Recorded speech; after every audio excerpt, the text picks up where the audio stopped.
Hi friends, last week நான் a visit to IKEA and சொல்லி ஒரு வீடியோ அப்லோட் பண்ணியிருந்தேன். நான் அந்த வீடியோட தொடர்ச்சி வீடியோ தான் இது.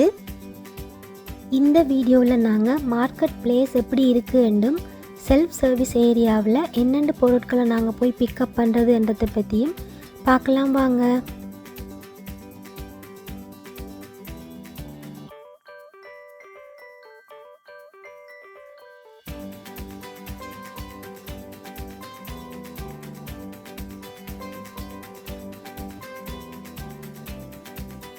இந்த செக்ஷனுக்குள்ளே வந்த உடனேயே ஃபர்ஸ்ட்டில் நிறைய விதமான பாத்திரங்கள் எல்லாம் அடுக்கி வச்சிருந்தது.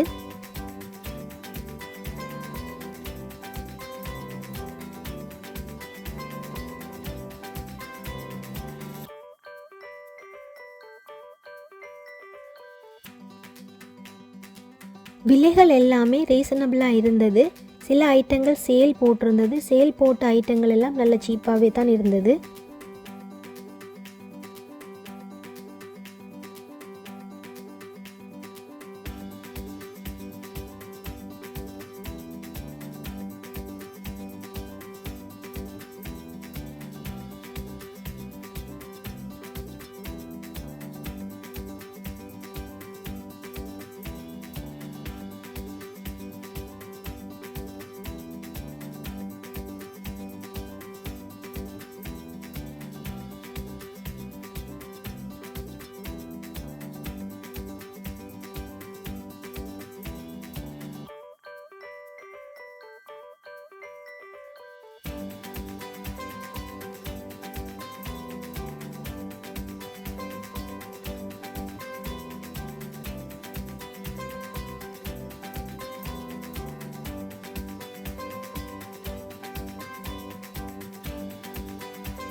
இவ்வளவு நேரமும் நீங்கள் பார்த்தது மார்க்கெட் பிளேஸ்.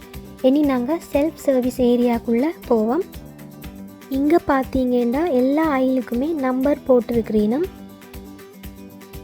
நீங்கள் வாங்க போகிற பொருளோட ப்ரைஸ் டேக்கில் பார்த்தீங்கன்னா ஐல் நம்பரும் பின் நம்பரும் உங்களுக்கு தந்திருப்பினும். அந்த நம்பரை பார்த்து தான் நாங்கள் அந்த ஐலில் வந்து எங்களுக்கு தேவையான சாமானை பிக்கப் பண்ணணும். உதாரணத்துக்கு நீங்கள் ஒரு காஃபி டேபிள் வாங்க போகிறீங்கன்னா அதுக்கு தேவையான பொருட்கள் எல்லாத்தையும் ஒரு பாக்ஸ்லேயே இன்க்ளூட் பண்ணியிருப்பினும். அப்படின்னா நீங்கள் ஒரு பாக்ஸ் எடுத்தாலே போதும். இதுவே நீங்கள் ஒரு கம்ப்யூட்டர் சேர் எடுக்கிறதா இருந்தால் மேலே உள்ள கதிர பகுதி ஒரு பாக்ஸ்லையும் கீழே இருக்கிற ஸ்டாண்ட் பகுதி இன்னொரு பாக்ஸ்லையும் வரும். அதாவது 2 பாக்ஸில் வரும். நீங்கள் எந்த பீஸையும் மிஸ் பண்ணாமல் ஒழுங்காக எடுக்கணுமென்னு சொன்னால் நீங்கள் வாங்க போகிற பொருளோட ப்ரைஸ் டேக்கை உங்களோட ஃபோனில் ஒரு ஃபோட்டோ எடுத்துகிட்டு வாங்க. எடுத்துகிட்டு வந்து அதை பார்த்து அதில் எத்தனை பீஸ் இருக்குன்ற டீட்டெயில் எல்லாம் வடிவாக இருக்கும். அதை நீங்கள் பக்கத்தில் வச்சுக்கொண்டு வடிவாக உங்களுக்கு தேவையான பொருட்களை நீங்கள் எடுத்துக்கொள்ளலாம். உங்களுக்கு தேவையான பொருட்களை உங்களால் எடுக்க இயலாமல் போச்சுதுன்னு சொன்னால் அங்கே உள்ள ஸ்டாஃப்கிட்ட நீங்கள் ஹெல்ப் கேட்கலாம். அவை உங்களுக்கு ஹெல்ப் பண்ணுவினும்.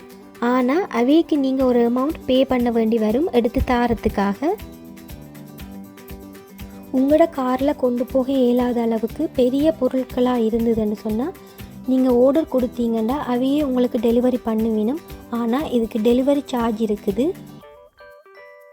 நீங்கள் வாங்குகிற பொருளை உங்களால் அசம்பிள் பண்ண இயலாதுன்னு நீங்கள் நினச்சிங்கன்னா அதையும் நீங்கள் அவைகிட்ட கேட்கலாம். அவை வந்து அசம்பிள் பண்ணி தருவினும். ஆனால் அதுக்கும் அவை சார்ஜ் பண்ணுவினும். நீங்கள் அதையும் பே பண்ண வேண்டி வரும். எனக்கு தெரிஞ்ச எல்லா டீட்டெயில்ஸையும் நான் உங்களோட ஷேர் பண்ணியிருந்தேன். இந்த வீடியோ உங்களுக்கு யூஸ்ஃபுல்லாக இருக்குமென்னு நினைக்கிறேன். இந்த வீடியோ உங்களுக்கு பிடிச்சிருந்ததுன்னா மறக்காமல் லைக் பண்ணுங்கள், ஷேர் பண்ணுங்கள், சப்ஸ்கிரைப் பண்ணுங்கள். தேங்க்யூ.